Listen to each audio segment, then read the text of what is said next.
Richard Bliss Brooke here. We are live.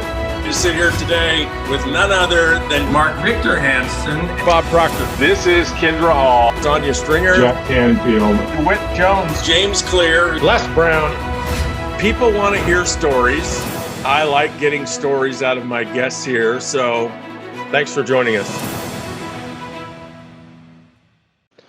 Les Brown is a national treasure and a global powerhouse of inspiration. He is to millions of ambitious souls the inspirational source of their dreams and the wind beneath their wings. Les was born with his twin brother Wesley in Liberty City, Florida, a low-income section of Miami. At 6 weeks old, the boys were adopted by Marmy Brown, a 38-year-old single mom and domestic worker. Les was introduced to personal development, positive thinking, and some of the great minds of our time at the age of 10, when he worked part-time cleaning the office of Mr. Sidarsky, who listened to the likes of Norman Vincent Peale, Earl Nightingale, and Ernest Holmes. Les loved to eavesdrop on the messages of hope and abundance. In spite of being labeled mentally retarded and the dumb twin in grade school, Les used the consistent messages of innate greatness in all of us to build his own vision for his life and the confidence to pull it off. Les is the best-selling author of several books, including You've Got to Be Hungry, and his audio series, Choosing Your Future, is widely acclaimed for inspiring millions of people around the world. In 1990, Les recorded the Emmy Award-winning series of speeches entitled You Deserve, which became the lead fundraising program of its kind for pledges to PBS stations nationwide. As a world-renowned motivational speaker, Les has received the National Speaker Association's highest award, the Council of Peers Award for Excellence, as well as the prestigious Golden Gravel Award from Toastmasters International. Les Brown is deeply respected by his peers and his patients. When Dr. Brown is in the house, people listen. I created a lifelong vision of my own in getting Les to join me for a fireside chat with several hundred of my teammates. Join us for the next 20 minutes as Les shares some of his most potent stories and wisdom. I've listened to this interview dozens of times, and I always get something new and moving. I promise you will too.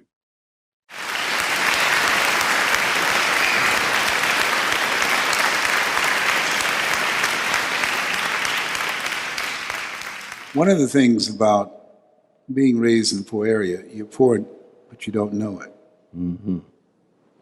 And the contrast for me came going across the Venetian Causeway in Miami, over to Miami Beach, as my mother was a domestic worker. And I said, Mama, why can't we stay here? We had fans, they had air conditioners.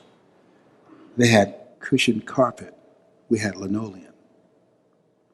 And so, for the first time going to work with her and seeing this other world, Miami Beach was. And this is the time when my favorite programs, when television was television, then my favorite characters like, good night, Miss Calavish, wherever you are. Jimmy Durante, good night, good night, good night. You know, I came up looking at television and fantasizing. There's a program called The Millionaire. John Beresford Tipton, who sent a guy out named Michael Anthony to give a family $1 million each week. And every week when that program would go off, someone would come to the door, I would run to the door. Mom said, where are you going? I said, I thought that's the man with the check. He said if he was in Liberty City, he'd got robbed before he got here. And that environment on Miami Beach created a thirst and a hunger for another life, and made me uncomfortable with life as I was living up to that point was very comfortable, okay? And so, fortunately for me, the family, Mr. Sidarsky, I had to take care of his needs. I had to shine his shoes and keep his office immaculate. And he would say, Leslie, yes, sir, come in here, young man. Look at the dust here. And he would tell me, and his guests would be there, and he was very, very demanding and very vocal. And so people would say to him, don't be so mean to him. But the truth of the matter, he was right. I did not clean the office as well as I could have. And the reason I did not is because I wanted to be in the office with him. because he had a ritual. Every morning he got up and he listened to Dr. Norman Vincent Peale, and he listened to Earl Nightingale, The Strangest Secret in the World, and Lead the Field. And this is when records were 78, and then they went to 45s, okay? And Ernest Holmes, This Thing Called Life. And so being in his room, shining his shoes, listening in that immersion process began to create, as you said, new impressions on my mind. So when we caught the bus back over to Liberty City in Overtown, in this drug-infested poverty area, my brothers and sisters would look out of the window and say, that's my Studebaker, that's my Edsel, that's my Cadillac. And I would be saying, that's my home, that's my hotel.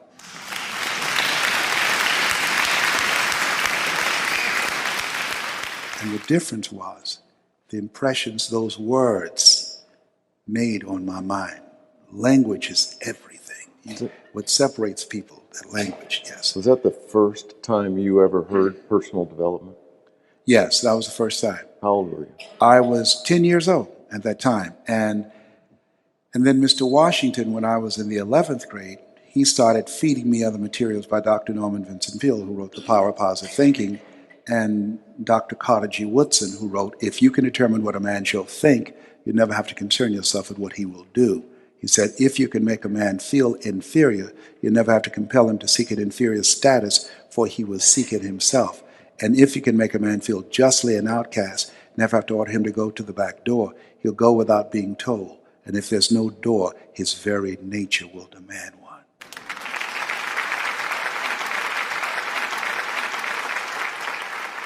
And so reading those things, and you know, Charlie Tremendous Jones, who just passed, has said you can determine a person's future by the number of friends they have and then the number of books that they read. I became a voracious reader and listening to motivational messages to inundate my mind with information, because being called the dumb twin, I was constantly trying to prove myself that Where I did was the not dumb the dumb twin. twin come from? When's the first time you heard that? I was in the 5th grade. Who said it? Mrs. Mary Ford Williams, the principal, identified several students who were asked several questions and I couldn't answer. I panicked. And so she said, he needs to be put back, he needs to be put back. And so it was very embarrassing having a twin brother who had A's and B's, never missed school, and there I was, called DT, the dumb twin, had to be put back from the 5th grade to the 4th grade and failed again when I was in the 8th grade. Do you remember when you first heard dumb twin, what you thought about that? Oh, absolutely. I said within myself, initially, I was not the dumb twin when they called me DT, but after a while, I started answering to it. When they called me the dumb twin, I accepted it, and that became the story of my life. Mr. Washington interrupted the story in the 11th grade. And interesting, all of my grades reflected that image, that vision I had of myself, because no one rises to low expectations. It was how they treated me. They treated me like I was a dumb twin. They called me the dumb twin. I believe that I took on the identity. Faith comes by hearing and hearing. And so then Mr. Washington, who was a proponent in the whole area of self-development, coupled with the things that I heard earlier that I didn't have enough knowledge and maturity to filter, but they were there, those thoughts, being exposed to those messages on a regular basis. I heard things, but I did not understand them. Even now, I heard The Strangest Secret last week, and I'm 65 now, and I heard something I had not heard before. Wow. Because my life is in a different place. How many times do you think you listened to The Strangest Secret? Probably over 2,000 times.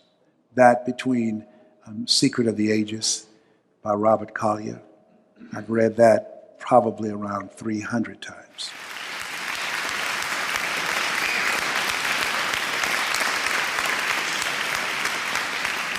I took my oldest son for a walk one day, and I said, Calvin, we were walking about 20 minutes. I said, let me ask you something. I said, do you want to be successful? He said, yes, Dad, I do. I said, very good. Let's walk, son. We walked for another 45 minutes. And I said, I want to ask you another question. I said, do you expect to be successful? And he paused because he knew the question. Because want shows up in conversation. Right. Expectation shows up in behavior. I said, you are a single father. You're very brilliant. You should have gone to college, and you did not. She said, I just want to sit out a year. And it's been 8 years now. You're behind on your dreams and your bills. And you know, if I had a quarter and I was about to die, I would swallow it. I'm not leaving you anything. Because it's not what you leave for your children, it's what you leave in your children.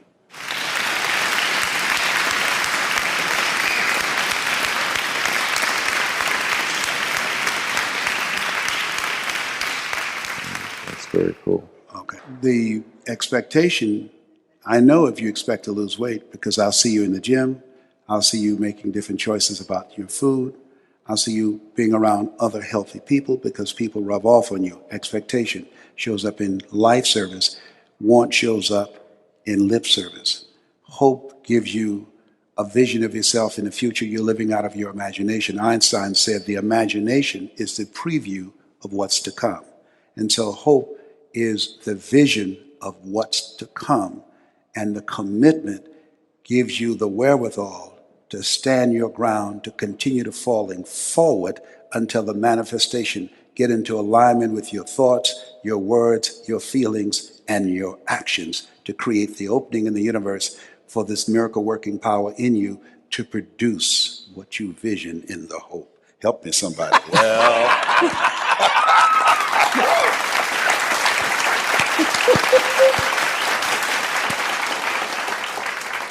There's something you said that's key, that's very important and very powerful.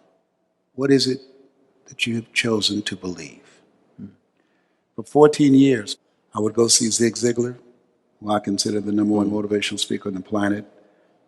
Between he and Tony Robbins, it doesn't get any better than that. Of course, I got to put Jim Rohn in there, too. When the end comes for you, let it find you conquering a new mountain, not sliding down an old one.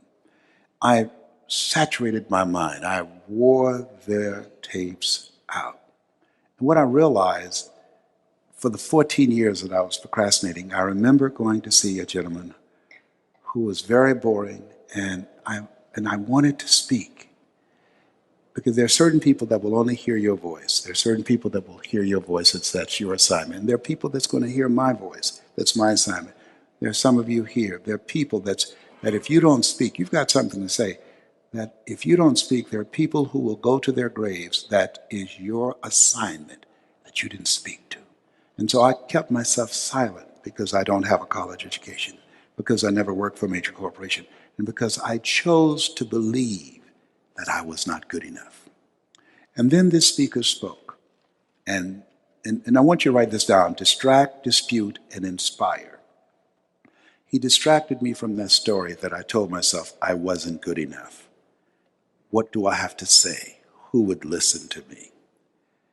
And he said, as he was speaking, I know, and I was in a room of people who we were there thinking about speaking. He said, I know that as I look out in this room, and most of you are asleep because I'm monotone. I don't have a lot of energy and personality and passion. He said, but let me tell you this so you don't waste your time. He said, the majority of you in here could speak me under a table. But the reason that I'm standing up here and you are seated out there is because I represent the thoughts you have rejected for yourself. Whoa.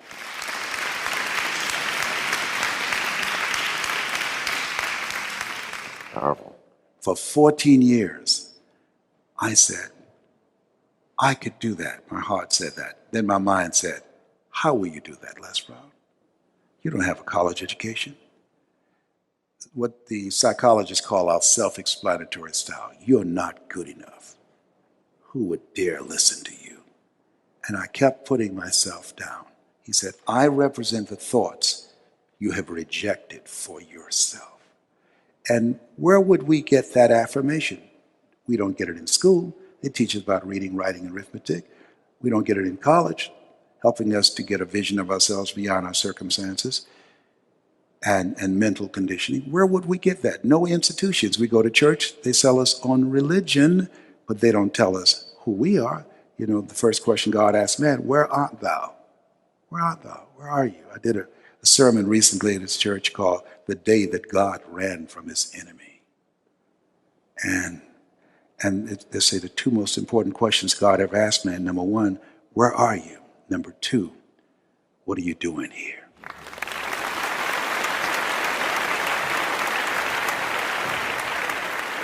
And so we don't get any validation except through these tools here that we've been exposed to, individuals like yourself, that we're telling a story. And I was talking to this minister yesterday, and he told me, he said, I want you to come speak to my church. I said, do you know the difference between you and I?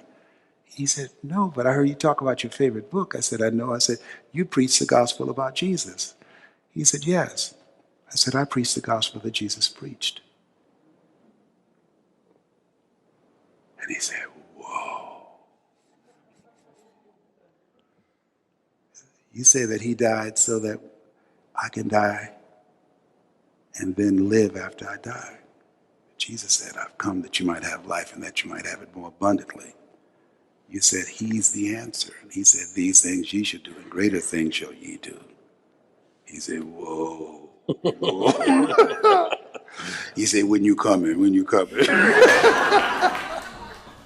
I'm just a basic, simple person. I just think that we're here to do some work.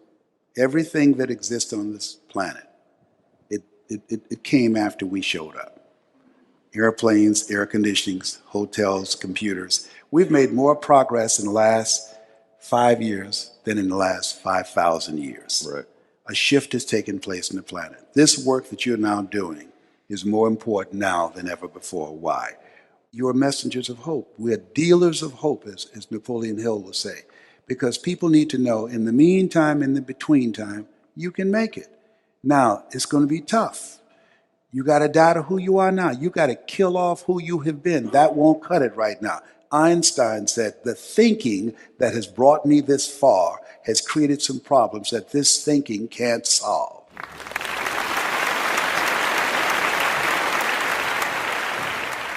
So we have to begin consciously and deliberately to make a radical change in our behavior and flexibility and become more flexible and versatile. When I was a kid, I used to work at a bowling alley. We jumped down when people knocked the pins down and straightened the pins back up. Technology came in and invented a trade. We lost a job. I used to be on an elevator. Elevator boy? Yes, sir. 4th floor? Yes, sir. Got it.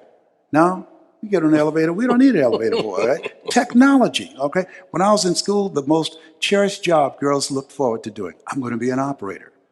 You had to call an operator and make a long-distance phone call. Because of technology, we don't need that anymore. So now, because of technology and a global economy, cheap labor abroad, we have to reinvent ourselves because technology has now eliminated entire industries. Every time we text message, every time we email, who's writing letters and going to the mailbox, buying a stamp and putting it in the mailbox? That's a whole industry that's been impacted. Things have changed. And now we have got to be, number one, faithful and hopeful that we can make the adjustment. And we can. And we need people to remind us, you can do it. You can do it. Don't give up on yourself. Don't give up on yourself.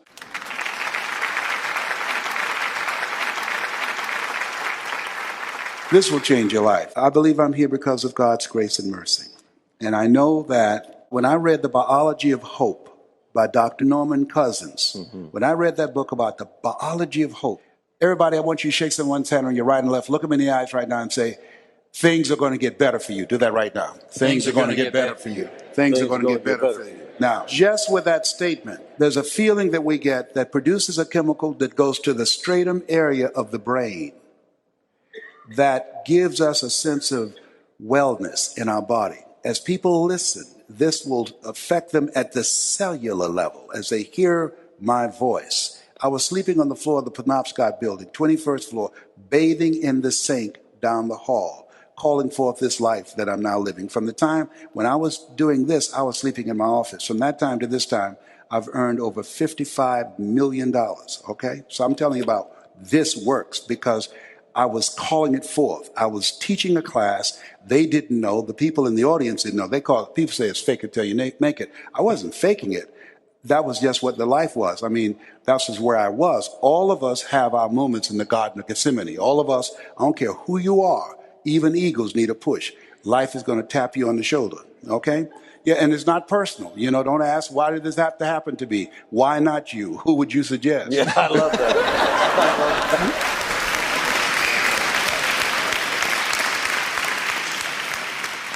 And I just look forward to seeing you, and especially this afternoon. I'm excited about working with you. I love your book. I said, here's another book.